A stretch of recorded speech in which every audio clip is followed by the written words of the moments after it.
بسم اللہ الرحمن الرحیم ان الذین یأکلون اموال الیتامی ظلما انما یأکلون فی بطونہم نارا صدق اللہ العظیم۔ دین اسلام میں یتیم کے ساتھ حسن سلوک کا حکم دیا گیا ہے اور یتیم کے مال کے بارے میں احتیاط کا حکم دیا گیا ہے۔ اللہ تعالیٰ قرآن مجید فرقان حمید میں ارشاد فرماتے ہیں، ان الذین یأکلون اموال الیتامی ظلما انما یأکلون فی بطونہم نارا، جو لوگ یتیموں کا مال ظلماً کھا رہے ہیں وہ اپنے پیٹوں میں آگ بھر رہے ہیں۔ نبی پاک صلی اللہ علیہ وآلہ وسلم نے یتیم کی کفالت کرنے والے کو جنت میں اپنی معیت کی خوشخبری دی ہے۔ آپ صلی اللہ علیہ وآلہ وسلم نے ارشاد فرمایا، میں اور یتیم کی کفالت کرنے والا جنت میں اکٹھے ہوں گے۔ جو آدمی یتیم کو اپنے ساتھ کھانے پینے میں شریک کرتا ہے تو اللہ تعالیٰ ایسے آدمی کے گناہوں کو معاف فرما دیتے ہیں۔ نبی پاک صلی اللہ علیہ وآلہ وسلم نے ارشاد فرمایا، جو آدمی یتیم کو اپنے کھانے پینے میں شریک کرتا ہے تو اللہ تعالیٰ ایسے آدمی کے گناہوں کو معاف فرما دیتے ہیں، ہاں اس کا کوئی ایسا گناہ نہ ہو جو بخشا نہ جا سکتا ہو، یعنی وہ مشرک نہ ہو۔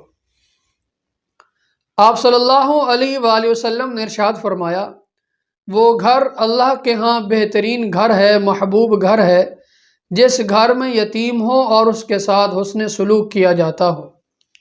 اسی طرح آپ صلی اللہ علیہ وآلہ وسلم نے ارشاد فرمایا، وہ گھر بدترین گھر ہے جس گھر میں یتیم ہو اور اس کے ساتھ حسن سلوک نہ کیا جائے۔ ایک صحابی رضی اللہ تعالی عنہ نے نبی پاک صلی اللہ علیہ وآلہ وسلم سے عرض کی، اے اللہ کے رسول صلی اللہ علیہ وآلہ وسلم، میں قساوت قلبی کا شکار ہوں، دل میرا سخت ہے۔ تو آپ صلی اللہ علیہ وآلہ وسلم نے ارشاد فرمایا، تو دو کام کیا کر، اللہ تعالیٰ تیری قساوت قلبی کو، دل کی سختی کو دور فرما دیں گے۔